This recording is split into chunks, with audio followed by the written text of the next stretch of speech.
A warm welcome to all our viewers. I'm your host Pratiksha Mishra and you're watching another episode of South Asia Focus. Let's begin the show. At a time of rising tensions in West Asia and growing concerns over global energy and supply chain disruptions, Prime Minister Narendra Modi's five-nation outreach across the UAE and Europe showcased India's expanding global influence and strategic diplomacy. From the UAE to the Netherlands, Sweden, Norway and Italy, the tour focused on deepening cooperation in trade, technology, defense, energy and innovation while positioning India as a trusted and reliable global partner. Take a look. Amid rising tensions in West Asia and growing energy security concerns, Prime Minister Narendra Modi's five-nation outreach underscored India's emergence as a trusted global partner and a voice of stability. Beginning in the UAE, Prime Minister Modi held wide-ranging talks with President Mohammed bin Zayed Al Nahyan, with both nations signing key agreements on defense, energy and shipping. Cooperation in advanced technology took a giant step forward today with the signing of a term sheet for the establishment of an 8 exaflop supercomputing facility in India. This will add to India's AI mission and the infrastructure involved with that. Both UAE and India share an interest in building supply chain resilience in a world that is seeing increasing disruption in supply chains. During Prime Minister Narendra Modi's UAE visit, the chairman of Lulu Group International MA Yusuf Ali said NRI investments are now treated as domestic investments, easing overseas Indian investment in India. We are investing in India, 1.4 billion people, and we are educated, our young generation are educated, intellectual, and we are getting feedback from different parts, and they are hardworking, especially our girls. They are working hard. Now we have got 18,000 people working in India, and we'll make it about 25,000 in this year. UAE Minister Rahim Al Hashmini hailed Prime Minister Narendra Modi as a true treasure, saying India-UAE ties are scaling new heights in trade and technology while praising the Indian diaspora's vital contribution to the Emirates. I am confident that we will unlock these new opportunities with one another, particularly since there's close to 4.5 million Indians who live amongst us and with us. And so we constantly learn from each other and we are better because of each other as well. Prime Minister Modi's subsequent visit to Netherlands, Sweden, Norway and Italy further strengthened India's strategic and economic partnership with Europe. His visit to the Netherlands underlined the importance of supporting the development of a strategic green and digital sea corridor between the two countries as they deepen their engagements across all fronts. ऐसी वैश्विक परिस्थितियों में आज दुनिया resilient supply chain की बात कर रही है और तब भारत और नीदरलैंड मिलकर एक ट्रस्टेड, ट्रांसपेरेंट और फ्यूचर रेडी सप्लाई चेन बनाने में जुटे हैं। एनर्जी सिक्योरिटी से लेकर वाटर सिक्योरिटी तक नीदरलैंड्स और भारत मिलकर काम कर रहे हैं। India and Sweden also elevated ties to a strategic partnership as Prime Minister Narendra Modi and Swedish PM Ulf Kristersson held talks on trade, technology and defense. PM Modi was also awarded Sweden's Royal Order of the Polar Star, reflecting Europe's growing strategic engagement with India. Today, the 80,000 plus Indian diaspora here in Sweden makes a significant contribution to our economy and our society, not least bringing much needed skills in high-tech sectors across Sweden. Prime Minister Narendra Modi arrived in Norway on the fourth leg of his five-nation tour, marking the first visit by an Indian PM in over 4 decades and highlighting growing cooperation in clean energy, climate action and sustainable development. On the issues of energy, climate change, maritime issues, I also would like to say the Nordic countries are very keen to support the development of India. It's a very rapid growing economy here, but it's the most populous country, and there are great ambitions from the government's side that the Nordic countries are very keen to support. The final leg of Prime Minister Narendra Modi's Europe tour took him to Italy, where talks with Prime Minister Giorgia Meloni and President Sergio Mattarella focused on defense, clean energy, connectivity and emerging technologies under the India-Italy Strategic Action Plan 2025 to 2029. As global challenges deepen, Prime Minister Modi's five-nation outreach reinforced India's emergence as a trusted strategic partner committed to stability, cooperation and future-ready partnerships across regions. Moving on. Bangladesh is facing a major health emergency as a deadly measles outbreak spreads across nearly the entire country. Hundreds have reportedly died, with children under 5 among the worst affected. Hospitals in the capital Dhaka are overflowing with young patients as worried parents travel from remote villages seeking urgent treatment. Health authorities and UN agency warn the outbreak is escalating rapidly despite emergency vaccination efforts. A report. Bangladesh is struggling to contain a fast-spreading measles outbreak that has pushed hospitals and healthcare workers under immense pressure. Authorities say infections have now been recorded in nearly all districts of the country, with tens of thousands of suspected cases reported in just a few weeks. At a specialized measles treatment hospital in Dhaka, wards were packed with sick children suffering from high fever, breathing complications and severe dehydration. Doctors say most patients arriving at the facility are children under the age of 5. Families from remote villages and rural districts have travelled for hours and in some cases days, hoping to access better treatment in the capital as local clinics struggle to cope with the surge. According to the UNICEF Situation Report, children remain the hardest hit by the outbreak. More than 80% of reported cases involve children under 5, including infants too young to receive routine immunization. Bangladesh has now launched a nationwide emergency vaccination campaign as local media reports say the death toll linked to measles symptoms has climbed to nearly 500. এটা যে হাম হয়েছে doctor নির্ণয় করতে পারে না, কিন্তু আমরা বুঝলাম যে এটা হামের লক্ষণ। যেহেতু বাচ্চার জ্বর, ঠান্ডা, কাশি এগুলো ছাড়ে নেয়, এরপর মুখে লালা যায়, এই জন্য আমরা খুব আতঙ্কিত হয়ে গেছি যে এখানে হামের লক্ষণই আছে। পরে আমরা সিদ্ধান্ত নিলাম যে আমরা এখানে রাখবো না, আমরা ঢাকা চলে যাব। Anxious parents say delayed diagnosis and limited medical facilities in rural areas are forcing families to seek treatment far from home. As hospitals continue to fill up, frustration is also growing among parents who believed routine vaccination would fully protect their children from life-threatening infections. সরকারের কাছে আমার প্রশ্ন হলো টিকা দেয় বাচ্চার নিরাপত্তার জন্য, লাইফ রিস্কটা কমানোর জন্য। তাহলে টিকা দেওয়ার পরেও যদি এই ঝুঁকিটা থাকে, বাচ্চাদের নিয়ে যদি হয়রানি হইতে হয়, তাহলে এই টিকা দেওয়ার মানেটা কি? আমি মনে করি এই টিকা দেওয়ার চেয়ে না দেওয়াটাই ভালো। Health officials insist vaccines remain the most effective protection against measles, but experts warn that gaps in immunization coverage, delayed treatment, and poor healthcare access may have accelerated the spread of the outbreak. Emergency vaccination drives are now underway across Bangladesh as authorities race to contain infections and prevent more deaths. But with hospitals still overwhelmed and new cases continuing to emerge, many families fear the crisis is far from over. Time now for Asia This Week, the stories from across the continent.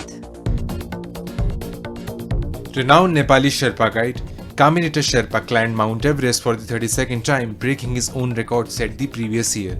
The 56-year-old reached the 8,849-meter summit while leading climbers for 14 Peaks expedition Nepal's Department of Tourism praised him for the historic milestone and acknowledged his significant contribution to the promotion of mountain tourism. South Korea and Japan agreed to strengthen collaboration on LNG and crude oil supplies, including joint stockpiling efforts and petroleum product swap deals. Following talks in Andong, President Lee Jae-myung and Prime Minister Sanai Takaichi said they would enhance coordination to secure stable energy supply chains and broaden cooperation with other Asian countries as conflict in the Gulf continues to pressure their heavily import-reliant economies. Calling China the biggest source of regional instability, Taiwan Premier Cho Jung-tai said Beijing's continued military activity is raising tensions after China announced that a carrier strike group had entered the West Pacific for training exercises. China, which claims Taiwan as its territory, has stepped up military and political pressure on the island and rejected repeated calls for talks from President Lai Ching-te, labeling him a separatist. Pakistan's human rights record has once again come under sharp international scrutiny. At a gathering organized by the World Sindhi Congress in the United Kingdom, activists from Sindhi, Baloch and Pashtun movements accused Islamabad of systematic repression, enforced disappearances and demographic manipulation. Speakers alleged that Pakistan's military establishment continues to silence dissent through fear, displacement and political suppression, while minority voices remain largely ignored by the state-controlled narrative. A report. What began as a community gathering in Bradford soon transformed into a strong indictment of Pakistan's human rights record. Organized by the World Sindhi Congress, the event brought together Sindhi, Baloch, Pashtun activists, intellectuals and political voices who accused Islamabad of decades-long repression against ethnic communities seeking rights, dignity and autonomy. Speakers alleged that enforced disappearances, arbitrary detentions and intimidation by Pakistan's security establishment have become routine tools to crush dissent in Sindh, Balochistan and Khyber Pakhtunkhwa. Activists also warned that the shrinking democratic space in Pakistan has left minority communities vulnerable to political marginalization, media censorship and state-backed demographic changes. Do you know, it is estimated that on average in Sindh, 5,000 people they die. And these 5,000 people they die, which are easily preventable. Hidayat said this 80% of people they don't have drinkable water. Now they say no. It's 90%. The chief minister said 90% people जो को एड़ो पानी पींदो वो बीमार न थींदो ऐं पोइ मरंदा न हेपेटाइटिस न थींदो त कीअं थींदो सिंधु दरिया जे करे वो सुकी 92 सैकड़ो डेल्टा तबाह थियो 90 सैकड़ो पानी खत्म थियो. They want to really eradicate the basis on which Sindh stands. जीअं पाकिस्तान थियो not हजार न लख न millions of acres of land has been taken. Karachi जी 50 सैकड़ो ज़मीन फौजन वटा. The gathering also highlighted growing anger over controversial canal projects on the Indus River. Sindhi activists alleged that Islamabad's water policies are accelerating environmental destruction in Sindh while threatening the livelihoods of local communities dependent on the Indus basin. Speakers accused Pakistan's military-backed corporate farming initiatives of seizing fertile land in Sindh under the guise of development projects. Protesters claimed these policies are aimed at altering the demographic and economic balance of the region while pushing indigenous Sindhi communities towards displacement and poverty. The discussion soon broadened into a wider condemnation of Pakistan's treatment of ethnic minorities. Baloch speakers pointed to the continued disappearances of students, journalists and political workers in Balochistan, where families have spent years demanding answers about missing relatives allegedly picked by up security agencies. Pashtun activists too accused the Pakistani state of militarization, unlawful detentions and collective punishment in former tribal regions bordering Afghanistan.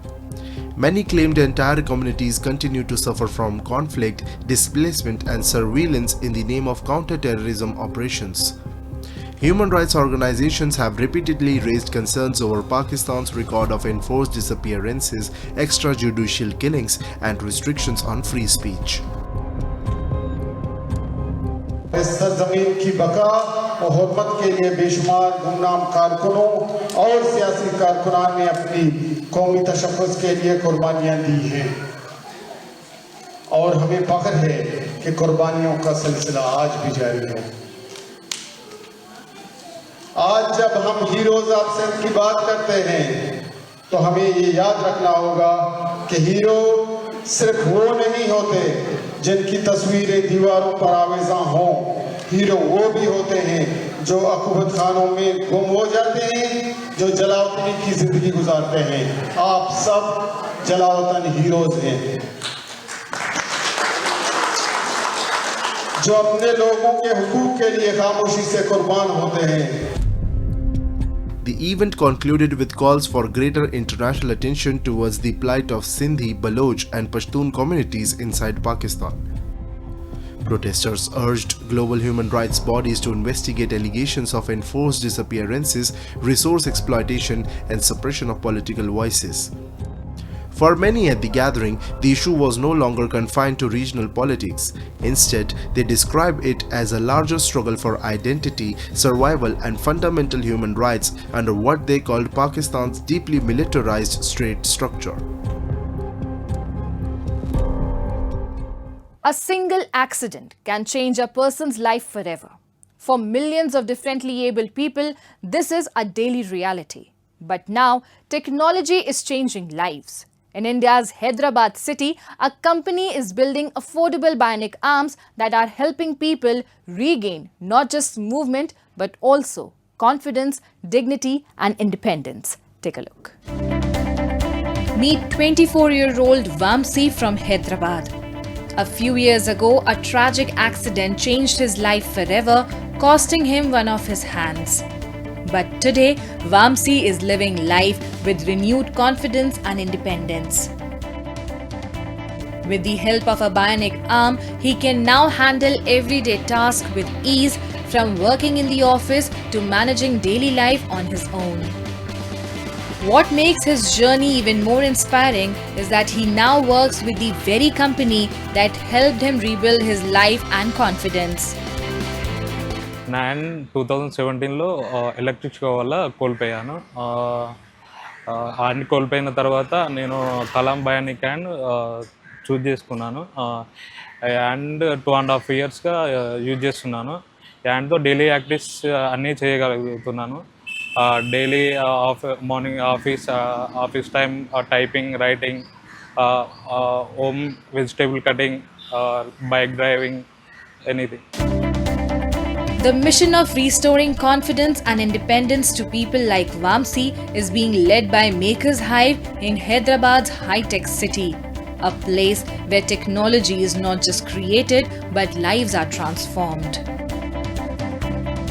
Behind this initiative is Pranav Vempati, inspired by the vision of Dr. APJ Abdul Kalam and MS Swaminathan. That inspiration led to the creation of Kalam, a bionic arm that is more than just a machine. It is a symbol of hope, independence, and a new beginning. Dr. Swaminathan made me realize that countries like India, they depend on 4 pillars. One is agriculture, the second is health, the third is education, and the fourth is defense. If the youth of this country can take up one problem statement in any of these domains and focus all their efforts into building a solution, he said that's how the country can progress. So I took inspiration from this, and finally, after 6 years of research, we built Kalam, which is India's first and one of the world's most affordable fully functional bionic hands. Kalam is an affordable, lightweight, and 3D printed myoelectric bionic arm designed to be customized for each user's unique needs. With 18 different grip patterns, it makes everyday tasks from holding objects to writing far easier and more natural. What truly sets Kalam apart is its affordability. While similar bionic arms in abroad can cost between 35,000 to 47,000 US dollars, Kalam is available in India for less than 6,000 US dollars. That's why people from around the world are now looking to India not just for technology but for hope and accessibility. And I'm looking for a prosthesis arm like this one, car arm in Europe. There is still okay, but the price is expensive and the quality, I don't know. But here, the quality is good and the price is good. And I do like everything with my hand, with the new hand. At Maker's Hive, every bionic arm passes through multiple stages, from design and 3D printing to assembly and rigorous quality testing. At every step, the focus is simple: to create a prosthetic hand that is durable, reliable, and life-changing. This is not just a factory building machines, it's a place where people reclaim their independence, confidence, and the freedom they once thought they had lost. तो हम इधर mechanical assembly होता है ये work station के पास, हर एक finger modular रहता है डिज़ाइन पूरा, एंड ये पूरा फुल्ली मेड इन इंडिया है, पूरा डिज़ाइन मैन्युफैक्चरिंग असेंबली सब इधर ही होता है। ओके, और यहीं पर होता है? यहीं पर होता है। ठीक है।